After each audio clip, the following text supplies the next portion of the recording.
as we have entered May 2023, a new season of the ESL Masters. In the top right side, we are looking at the main base of the man who is obviously the more accomplished player and is the bigger name, but in my eyes, he's a minor underdog here. Hailing from Poland, Psystorm Gaming's Gerald.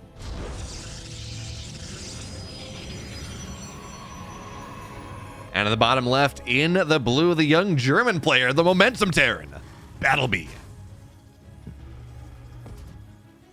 He's good in the macro department as well, though, right? Like, I feel like we're selling him short a little, where it's like, oh, if Battleby has a good start, then he can just keep on attacking you and he's gonna win the game. Like, no, Battleby's pretty damn good in, like, every aspect of StarCraft 2, actually. He's obviously not a big Gabe yet, he's no Clem, but he has truly made some tremendous progress over the last 18 months. He was hyped up. I remember we did a pilot show once a long time ago, and we were both surprised that he didn't make it into the DreamHack Masters back then. Obviously, at this point, that's not even a challenge for him anymore. He's always going to make it. And I think he is allowed to dream about top 16. He's allowed to dream about playoffs, man, because he really has made great progress. Yeah, I think it's fair to put him as, say, 14 through 16, something like that. And this is, by the way, not saying that Battleby is a bad player. It's just, again, a statement on the caliber and experience of most people that play in Europe. But certainly making playoffs, I'd give him a good shot, especially with how the Swiss stage works, where you're not going to get unlucky and drawn into a bad... I mean, I guess Europe has 2 groups, so you can kind of get drawn into a bad group, maybe. But it's still 16 players. And for the most part, you're going to be playing against players similar in level to you pretty much after round 1. You know, you win, you go up to 1-0, you run against everyone else who's a 1-0 and vice versa. So that is a really good way of A, making sure that A matches matter, and B, making sure that the matches should be fairly close, right? The players are playing against players with similar results. For sure. But I think for these guys, they have already found that in even their opening match in this new Swiss format. Battleby is being a nuisance with the Reaper here, and he's obviously would love to get a scout off in the main base. Like, yeah, if we get probe kills, that is the sweet dream. We don't want to donate the Reaper randomly. What he does not know, though, yet is that there is a Stargate going up in the main base of Gerald. That's obviously one of these things that as a Terran player, you'd love to confirm that as quickly as possible, because then you can kind of build your own strategy around that fact. Certainly. And it's interesting how we've seen the Protoss meta evolve. It used to be pretty much we would always see Twilight openers, Blink Stock or 2-gate Blink Expand, 3-gate Pressure, whatever it was. But it feels like more and more recently we're starting to see that Stargate meta start to... It's still not going to be like 70-30, but start to come to a little bit more prominence. And specifically, actually, I want to call out a Maru interview that he did recently where he was talking about how, okay, that Reaper went quite a ways. I jumped over the Adept, I guess, to find a landing spot. But anyway, Maru was saying that if you don't open Stargate, in PvT specifically, you're just kind of putting yourself behind. So good news. Gerald's not doing that. He's not doing that, and he's also, I think, hided the fact pretty well that he was playing Phoenix at first, but now in the end he's forced to reveal it anyway. Will kill the Hellion, will kill the Reaper, didn't take too much damage from it. The Battleby already had that Widowmine setup. Now, is it always a bad idea to Widowmine drop against Phoenix? Not necessarily, because the Phoenixes can be everywhere at once, but if you don't know where the Phoenix are, to then pick up your mines and then go to the other side of the map, that is a little bit crazy. Like, if you would have done it earlier and it's already idling in the bottom right side, then it's not a bad play. For now, I kind of like the booby trap, and the Phoenixes are on a collision course with the Widow Mines. They actually are safe for now. At first, they were a bit more towards the bottom. Gerald needs to be very careful. Often, we don't look where we fly out of a base. We only look where we fly in. But Gerald is doing a good job. That he is, and behind this, there are kind of 2 ways you can go out of Phoenix play. You can go into Charge, Phoenix Charge, Archon, something like that, or you can go into Phoenix Colossus. And it seems like the latter is going to be what Gerald's going for in this game, getting up to... Well, actually, I'm really curious, Roddy, to what point he is going to keep making these Phoenix... Okay, he's going to be fine for the moment. There lifts up a couple Marines because there's just not enough anti-air. In fact, the medevac has to pick up boost away. So these Phoenix finding a lot of value here. And again, Gerald just keeps taking the proper route out. So good news there for the Polish Protoss. I wonder if he even knew about the Widow Mines. Like, I don't think that dotted line has ever revealed itself. Maybe he just saw it, because obviously on this map, I think it's somewhat doable to spot it. Gerald is going to see it once more. There's an observer on the top side. He's not heading towards those widow mines yet. He's getting so close to flying into them. I feel like if he would have known, he would have revealed the fact that he has an observer here. Instead, he goes around, wants to get the medevac, will get the medevac. The widow mines have now moved, but now they are revealed by that observer, so that is not going to work out for BattleBuddy. So far, very good Phoenix play on the side of Gerald. One thing that is maybe a tiny bit concerning for our Polish Protoss, as he's gonna fly in, lift these widow mines as well. BattleBee is having an unfortunate game so far, but the probe count, it's not crazy high, Bio. No, it's not, but you gotta feel that maybe he's been finding enough value that it kind of makes it worthwhile. I mean, medevac going down means good luck on this pressure, right? It's going to be pretty delayed. He got he delayed some sort of production, and now maybe some tanks, but no, the Marines are there. But you're right, he's cutting a lot of probes. It does mean that this army that he's been able to build, though, it's got 7 Phoenix, it's got 1 Colossus, 2 on the way. This army he's building is pretty solid. It's pretty solid, but I'm not terribly impressed by it, because right now it's not great against armored units. Okay, BattleBee needs to be so careful putting tanks inside of these medevacs. Imagine if these tanks get picked up. I'm also really starting to have the feeling that Gerald completely forgot extended thermal lens. Okay, well, right when I say that, he does build it, but it's still a bit late, right? Because he's got literally 2 Colossus out and about on the map. Gerald has done a great job, and BattleBuddy probably feels that he's in all sorts of trouble, but he's actually not in that much trouble if he executes this push correctly. Losing these Marauders that were trailing behind, that is painful, but there is still potential in this Terran army, because the Zealots don't have charge, the Adept count is low, the Colossus don't have extended thermal lens. There really is potential here for BattleBee. That, and there's only 1 shield battery in the 3rd base as well, and it's not really well placed. In fact, the bio is going to stim on top of it. Shield battery, well, popped immediately here as BattleBee backs up. He doesn't really need to engage right now. And Roddy, there are 4 tanks. One of the downsides of the shield battery, actually, well, shield battery overcharge is done anyways, but one of the downsides of the nerf is 3 or 4 tanks. They punch through shield battery overcharge.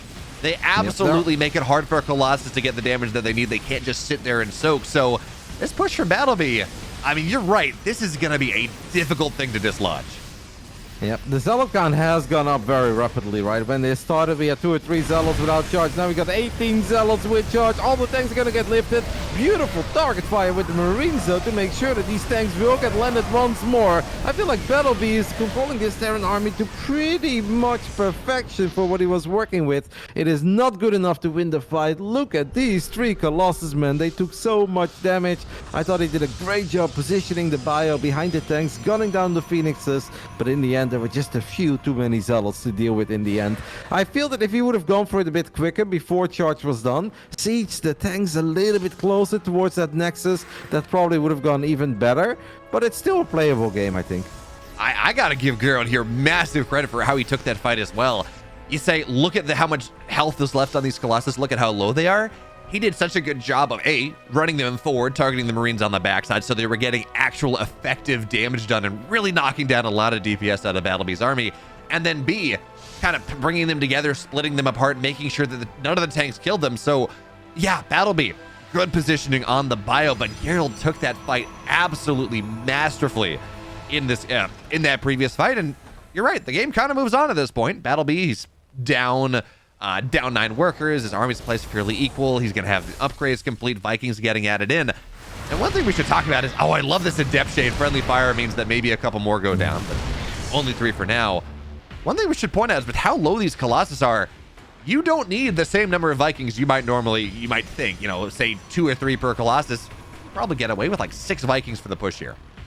Another Phoenix gets picked off there. Yeah, you make a good point. It's really funny how StarCraft 2 works, but sometimes you can get punished for doing a good job and keeping units alive, because now if we do have a big fight between 2 maxed out armies, it's just going to be a whole lot easier for BattleBee to take out 18 supply of this Protoss army, because it's going to take way less shots than usual. I don't even want to think about what's going to happen if a couple of Ghosts make it on the field and land EMPs on those big boys. So Gerald needs to be very careful. He's in a good spot. He obviously has +2 attack finishes up, even Storm, but he really needs to be careful because his army is even more of a glass cannon army than it already would be. We do have a lot of Zealot run-bys happening, by the way. Some going into the natural, a couple of Zealots running into the third base. Love the positioning of that bunker, but unfortunately for the German Terran's not done yet. He does have a feisty Terran army though. First Nova connects with a Marauder.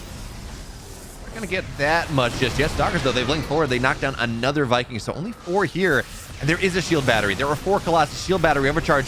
Big thing we're lacking right now though is A, Storm in 3 seconds, but B, not a lot of Zealots in this army. There's really not a lot of just chunky units that allow Geralt to really take the fight that he would like. So yeah, you go fishing for a Disruptor, it's gonna get a single Marine. I guess that's something. But you feel like you want the Zealots that they're gonna warp in right now to allow Geralt to really take this. Yeah, I think Battlebee was forced to keep a couple of reinforcements at home, dealing with these Zealot run-bys. His Ghost took a lot of damage. Why go now where you can wait? And you can have a couple of EMPs to work with, and you can increase that Viking number even further. We've got 8 Vikings now, against only 2 Phoenix, 10 Stalkers. These 4 Colossus are going to have a very hard time having a big impact on the next fight. This has been a great game. There are Disruptors though, and this great game could get ruined by a couple of Purification Novas, but that has not happened yet. Ooh, still those zoning out, buying time here for Geralt. It's not gonna get any substantive timing though, right? There's not like there's +3 that's 10 seconds out or something like that. Ooh, High Templar runs forward. Does not get anything. Damage on a tank, I guess, but not really the value that he's looking for.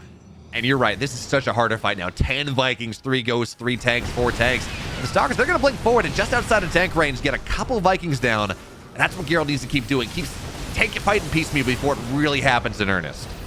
Yep, a really good job there by Geralt. -2 Vikings is gonna indeed make his life a bit easier. The tank positioning is terrifying though. I really feel that patience is a virtue here, especially for Geralt, because you don't want to run into those tanks. He doesn't have the Phoenix count anymore to fly in and lift those tanks. He could technically evacuate this base, but he's not gonna do that. He's gonna take the fight with battery overcharge. Here we go, Bio.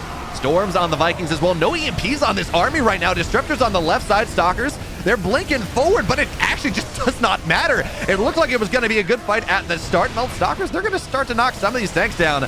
Battlebee has to kite away, and you know what? At the end of the day here, supplies are kind of equalizing once again, and the Disruptors, they zone things out, and Battlebee taps out? Yeah, there's a lot of money in the bank for Geralt. Battlebee did not have an armory, did not transition, did not drop a 4th base.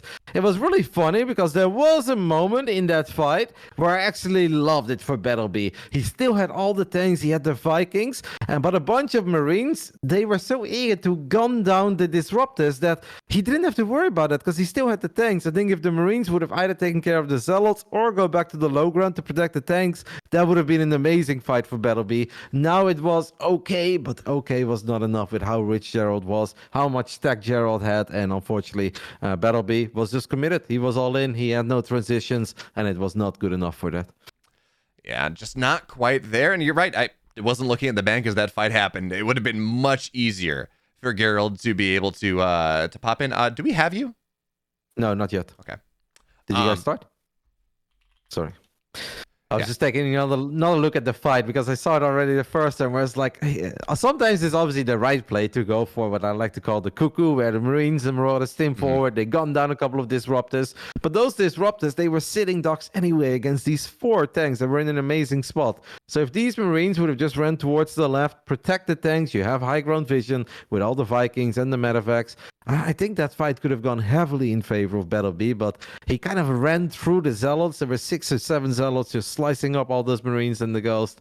That was painful, and that is obviously what made the fight good enough in the end for Geralt, because it was a crazy fight, right? Where it's like, Geralt, you don't have to fight. He's like, no, but I'm going to overcharge, let's go! And then just all hell broke loose, and I was like, this can go either way, but well done by Geralt. Yeah, I think the big thing there is I was looking, and maybe I missed it, but I didn't see a single EMP go down on that army.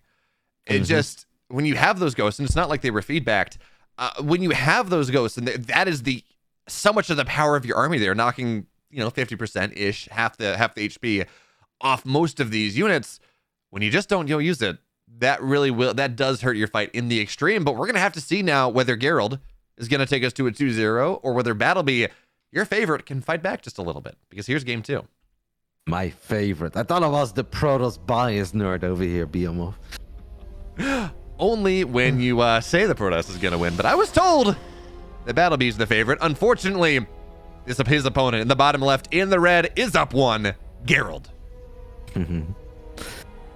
I don't think I quite said that. I think it's a very close match, and I was leaning a little bit towards this man, but obviously this is not the same as like a coffee against the Go-Go Joey. I think these two players are very evenly matched. In the past, I would have given the edge to Gerald. Today, I still give it to this man, because I think he got a bit unlucky in the early game. Nothing really went his way, but he still made it somewhat close. Hailing from Deutschland, a small, big Gabriel, representing Berserk Esports. This is Battlebee.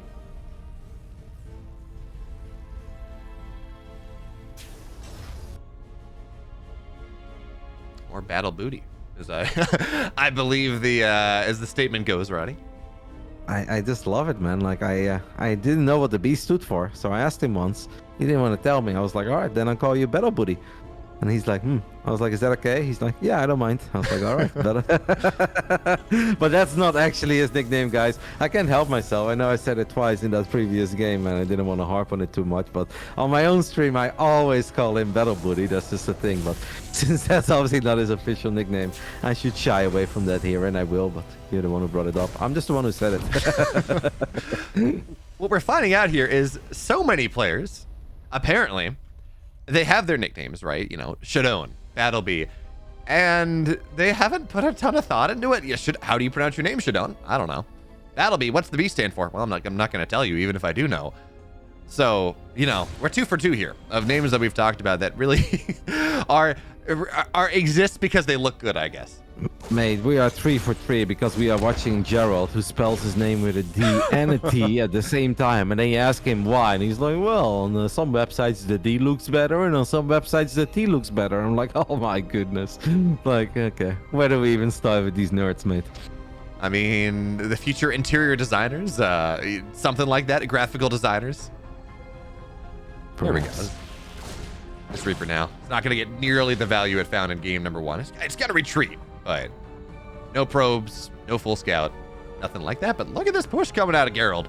It's a stalker. It's an adept. Let's see how much this gets done. Well, it's gonna get a scout off, but I think at that point you either recall immediately or you just hope that the Terran messes up. But he is gonna go for the recall. Will still lose the adapts though. Love that target fire by Battlebee. He was decisive. He knew he was never gonna get the Stalker, but he was gonna get the adept. And if you're Gerald right now and you don't have a shield battery yet, I'd actually be a little bit concerned here, man. Even just warping in a single pylon is not gonna do a whole lot for you. A gateway, yeah, that's bigger. I like that because a pylon I think would have died quite easily against double heli and triple Reaper. Battlebee is still gonna see if he can get lucky in the main base, but there is a shield battery here, so as long as Gerald doesn't do anything silly, he should be fine, and he even gets the Reaper kill. Very good defense by our Polish brothers. Yep, you know, the gateway is a thick thing, and it will certainly block you out. Now, Gerald, there we go. Does have to be careful to make sure he doesn't let that complete. It's one thing to lose 100 minerals on a pylon, and it doesn't take that long to cut through it, but 1000 HP, 250 minerals on a gateway. Yeah, you probably don't want that to happen. So the Reapers, the Hellions, they're thinking about diving in, but you figure with 2 and 2 and a shield battery here as well, they're probably not gonna, maybe a little damage on the Cybercore, but they're not gonna be able to pump through now. No, this may be an uncomfortable game for Gerald right now, but it's definitely not a bad one because he's got the batteries, he's got observers. I want to say those would be very important against Cloak Banshees, but we are not looking at Cloak Banshees. We are looking at a Battlebee who has been cutting some SCV production, just like some of these other Terran nerds that we saw earlier today, and he's now making his way to the other side of the map. That first observer is flying into the main base. We'll kind of know what's happening, but I have to admit that if I'm Gerald right now, like Blink is only halfway done. Like, what do you even do? What you go for a disruptor or something? Like, how do you buy time? His army is so tiny that I believe there is no such thing as buying time. But if these tanks siege up in range of your low ground wall off, then I also don't know what you do. So what's the best bet here, Bio?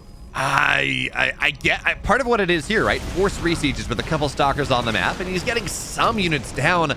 But yeah, once the siege happens, it becomes really painful. Maybe a Warp Prism, you know, drop something on the left side and have a bit of a surround, because there is absolutely no way you're breaking out of this natural now with the bunkers and the wall. You gotta fight through your own buildings and the bunkers of your opponent to have any shot, and that just doesn't feel likely.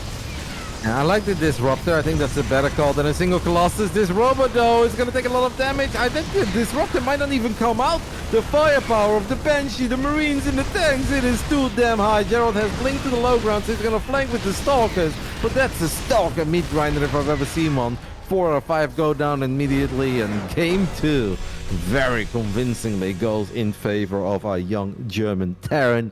Battle B.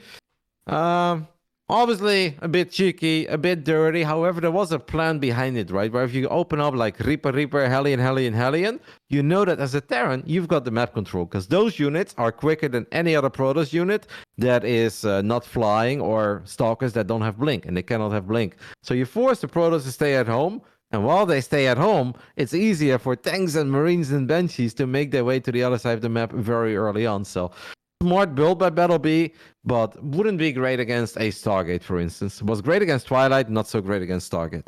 So, Roddy, going off that then, you say it wouldn't have been great against Stargate. What are we looking at then? Like just a bunch of Phoenix to lift everything and bust through that wall? Is that kind of what you would have liked to see? Well, if it is a Phoenix opening or an Oracle opening, that will probably not even happen, because that's just it. Everything changes, right? The first decision in a game of StarCraft 2 has a very big impact on how the next few minutes play out. And if Gerald has an Oracle flying around, he forces Battlebee to have units at home, right? Battlebee needs to have a good answer against an Oracle. Reapers and Hellions don't shoot up, so maybe he's forced to build a Cyclone. If he builds a Cyclone, the tank pushes later. If he doesn't do any of that, he's going to lose a bunch of SCVs. Then maybe Phoenix Zealot A move, setting up a little bit of surround, couple of Zealots coming in from the right and left. But it would be a completely different game. If you don't go Twilight Robo, it's a completely different game. So we'll see. But I do expect Gerald to go back into Stargate play. Maybe that's why Maru said what he said, Bio. If you don't play Stargate, just put yourself behind, because there are some very dicey build order scenarios. That there are, but maybe some icy build order scenarios, because we're moving to Altitude, Game 3. Well done, mate. Fear the Dragon is proud of that. I saw him watching earlier, but in the upper right, in the red. Tied up now because 46 army supply does in fact beat 12. It's Gerald. Yeah, turns out that 3 Stalkers without Blink and 2 Observers have a hard time with a bunch of tanks, Marines, and a Banshee from this man. Played a very aggressive game 2. Probably gonna be very different approach here in game 3, but I'm not quite sure what kind of a different approach, and I'm going to keep a close eye on that SCV, because I don't trust that SCV on the other side of the map. This is a young German Terran player representing Berserker Esports. It's Battlebee. Is he going to go for a second barracks? No, he's just going to eBay block. What a dirty boy, though. Although, in fairness, right, he wins the game he doesn't eBay block, and he loses the game he does eBay block, so... Actually, wait, no, I'm thinking of the previous series. Battlebee did not eBay block game number 1. Now, bunch of PvT back-to-back. I don't have the Steel Trap memory of one specific game played back in 2015 that you do, Roddy. Well, there's definitely plenty of 2015 games that I forgot about as well, for all the right reasons. That's fair. But I'll know a couple. But yeah, no, it's all good. Obviously, this long days, a lot of PvTs. We already had a PvP earlier today as well, right? In the... What was our first series of the day? We had a PvP. Oh, that was the PvZ between Rex and... No, so we didn't have PvT, but we do have back-to-back PvTs now. We had a bunch yesterday, and I know you're a passionate nerd, so maybe you're thinking of those as well. Yeah, it's just an eBay start. Gerald does not want to expand elsewhere. He's going to pull the probes. Obviously, successful eBay block, I'd say, right? Took a long time. Zealot got forced out. Nexus is late, but Gerald will not take the bait, and he will not expand elsewhere. Yeah, how do you feel about that? So on the one hand, that's a lot of mining time lost there. He pulled out, what was it, like 6 probes into the natural. Your natural's delayed. But I guess it's also altitude, and the distance between your main base and any prospective third is massive. Battlebee's already shown this absolute willingness to run across the map, even cut a ton of SCVs to make that happen. So, I mean, I guess it makes sense, but I mean, it doesn't feel great any way you slice it. No, it doesn't, but you know, on the other end, at least he took that second assimilator, so you can also look at the bright side of life and be like, hey, now I'm gonna be able to get my tech down quicker, or at least focus a bit more on the tech. Reaper gets a probe, and the Reaper is still living, so now it actually gets the perfect scout off as well. That grenade was a little bit too early. In the end, the Reaper will get cornered and picked off, but hey, probe kill, a scout on the Stargate, pretty good stuff for Battlebee, I'd say. Oh, it's fantastic. You know, if you know what's happening, you can respond to it, and you can either defensively counter it, or you can cut SCVs to 28 and run across the map again. I don't think that's what's happening, but you know, on the flip side, we do, by the way, talking about how Geralt is delayed, he pulled SCVs. One of the downsides of eBay blocking, as he did, is you do have to build your command center on the high ground, right? It is going to be slowed down. It's not going to be mining as quickly. You can run Zealots and Adepts and delay that. So finally, the Natural's going down, but this is 2 Adepts versus 6 Marines. That's kind of almost something that you can fight. If the Zealot was still there, I would have loved that fight for Geralt, but he loses it just a little bit too early, and now, here we go. Second barracks on the way. Cyclone done. Battleby has his Natural. Very happy. If this was the DreamHack Masters Leipzig 2016, that is absolutely something we can fight. The glory days of Adepts, 2-shotting Marines and 2-shotting SCVs. Sweet, Petit Drogo still has some sweet Protoss dreams about it as he relives his victory over and over again. Every Terran in the tournament, you throw them all, Marine Lord and all the other ones that fell victim to the new and overpowered Adepts still have nightmares, but yeah, right now 2 is just an awkward number, right? You need 3 Adepts to one-shot an SCV and a Marine, so I understood that Geralt did not want to take that fight. Overall, Geralt just had a bad economy in this game because he got eBay blocked. He was forced to pull the probes not once but twice and even deal with that Reaper for a split second. Lost a worker. Like, we're looking at a 5-minute PvT where the 2 base Protoss has a 1 worker lead over the Terran. Like, that's a straight up nightmare. Now, Battleby is going to do something, Bio, that I don't know how you feel about it. I'd love to hear your take, but it's the Raven against Phoenix. It can work out really well, or it can't, right? On the one hand, if you are Maru or Beyond, because we do see them do that a little bit, where they're just really good at making sure that there are always Marines between the Ravens and the Phoenix, and then it works out because the Phoenix Colossus behind that, you still get the shutdowns on the Colossus, and then it is literally just Vikings fighting. So if you can get them across the map, it's fantastic. But on the flip side, if you're not Maru, if you're not Beyond, if your Raven control is not where it needs to be, then you lose the Raven. It's 150 gas down the drain, and you probably would have liked something else. So I'm kind of with you, Roddy. I'm a bit torn. If Battleby can hold on to it, he's going to be really happy. But if he can't, well, then he's wasted a lot of money that probably could have been better spent.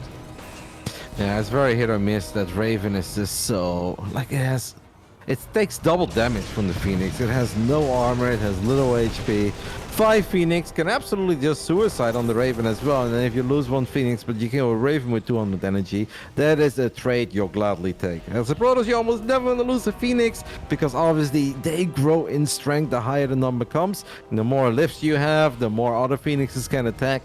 But losing 1 Phoenix for a Raven is a very good trade for the Protoss. Geralt is starting to find more and more damage. What he has not found yet, though, is that Raven, as he loses a Phoenix to Marines. Bio, that's a problem for the men from Poland, who already just had kind of a slow Protoss build. Cyclone could get the lock on here, and that would be a bigger problem for Geralt. Now it's a 4 HP Phoenix, but that's more energy drained. I don't like it, man. Geralt is gonna have to really pull out all the stops to properly defend his army, because I think he's in a bit of trouble. In game 1, it's all the Zealots, right, with Charge that saved him. Well, no Twilight Council, no Zealots, no Charge. It's gonna be a difficult one. Yeah, absolutely. There are 5 Phoenix on the map. He's still making more, but it seems like Geralt's just gonna give this 3rd base up. He understands that he did not snipe the Raven. He's not gonna have a lot on the ground once these Colossus get shut down, so just buy some time. All right, give that base up, expand elsewhere, bend like water around the map. But Roddy, I'm not convinced that Battleby's going to stop here with just getting that 3rd base. I mean, his army right now is powerful. The Raven has taken no damage. I don't know that you bust into the Natural, but I don't see Geralt holding on to this 3rd at the very least. No, the only problem for Battleby is that he doesn't know yet that 3rd has already been taken and is now 35-40% done. He's probably just thinking, I am not going to do something stupid. I am not going to run up to the ramp of a 2-base Protoss, lose my Raven, and fight a Colossus near a battery or fight Immortals near batteries. So he doesn't know yet, but he's still going to see it sometime soon, because obviously he's going to rotate back towards the top side of the map, and he's like, hey, wait, what? Just Pylons? No Nexus?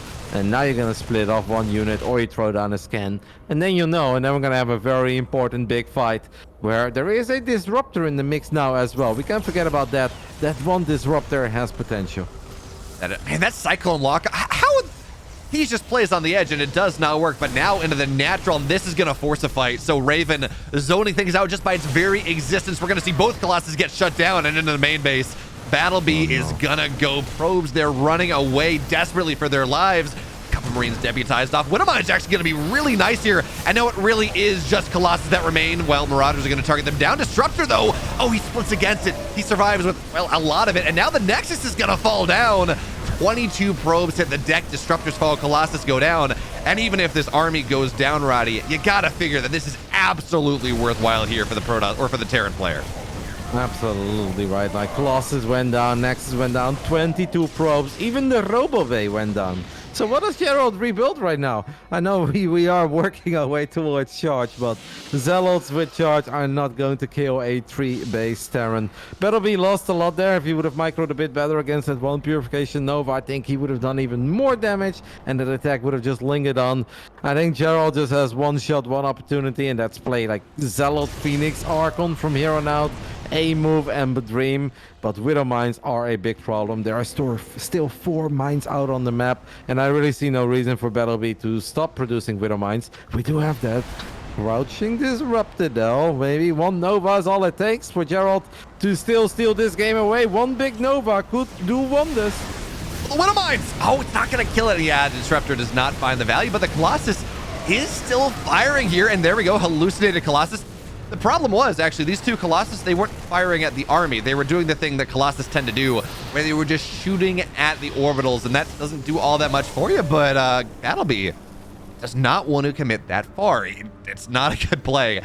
Sit back, defend. You're happy there. Don't go on the map. Don't give the Protoss the opportunity to get a really nice fight.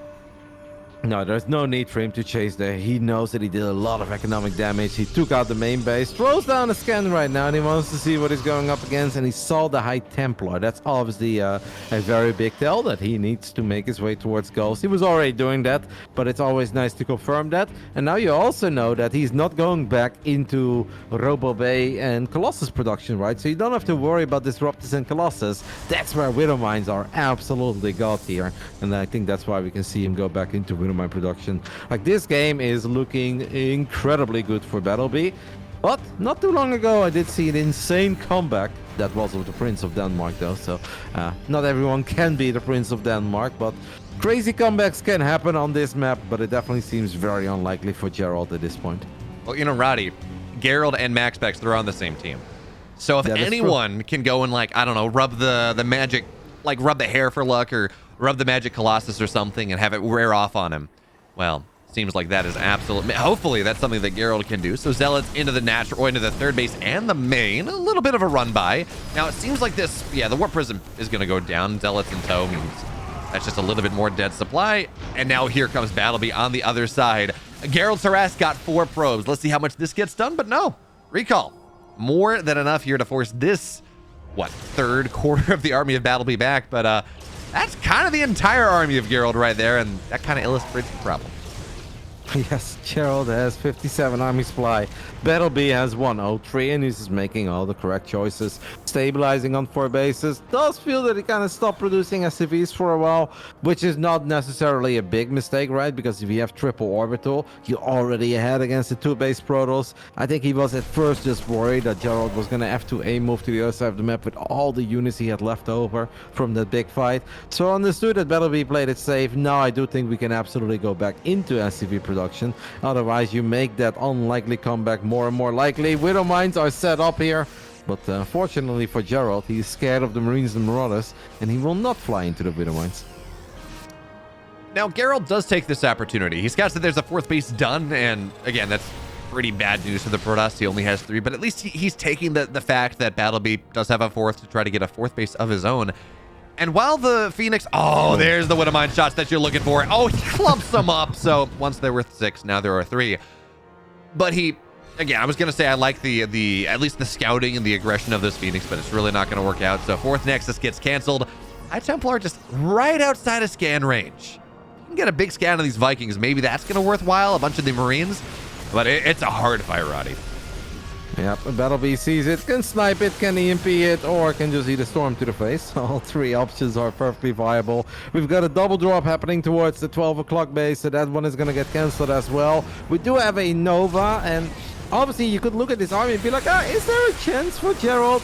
You know what's a even bigger problem than all the numbers when it comes to units, workers, are upgrades, man. We're gonna have 2-2 for the Terran before +1 is done for the Protoss. A Terran bio army with 4 upgrades, 4 upgrade advantage over a Protoss army. Like, that's gonna be brutal, man. I don't even want to hype that up because these Protoss units are going to disappear. I mean, technically, Roddy, disruptors, they're spell damage. They don't care about your upgrades. High Templar is spell damage. They don't care about your upgrades, but you also need to be able to survive to get your shots off. So very fair here. Phoenix in the main. Disruptor shots are going to go out, and even with the last second, Battlebee is able to snipe it down because, again, upgrades are a powerful thing. Now, Zealous, though, get on top, and this is a bit of an awkward fight here.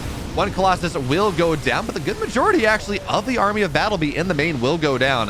But he's still got more. Onto the third base. Disruptor for now is zoning out. One Colossus still here. Battlebee thinks about getting on top, but not yet. And the shield battery overcharge, keeping this Nexus alive. Well, not long enough. More Zealots warp in, but it's another dead base. Gerald now on 2.5, really. And these storms, they're doing more damage to him than they are really to Battlebee. Yeah, one Colossus is remaining, does have extended thermal lens, but there are so many bio units making their way to the top side of the map. And Battlebee is just starving Gerald out, man. He took out the main base early and now just keeps on taking out the third base, the fourth base, the third base. I think Gerald knows that this game at this point is even more dire than it's ever been before. I honestly think War Prism or build a pylon on the other side of the map, you gotta go, right? The longer it goes, the worse it gets. Maybe now you can land 6 of the best Purification Novas that you can ever dream of, and you've got a 0.1% chance. It is unlikely, but obviously in the ESL Masters, you're gonna try. Yeah, unfortunately, Gerald is a little bit too slow on the decision to run across the map here. It's just getting eaten out by the inside.